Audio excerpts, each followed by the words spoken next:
Ако знаех това по-рано, нищо нямаше да е същото. Купете си апартамента сега.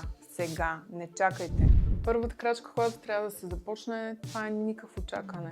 Момента не е сега, момента е вчера, с задна дата.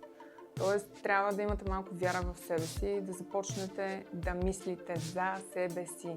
Трябва да имате вяра, че вашите родители ще ви подкрепят. Няма да има балон на цените, няма да се деноминират, може да се проследи назад във времето и само от 2017 година до сега има 100% надценка на продажните цени на имотите.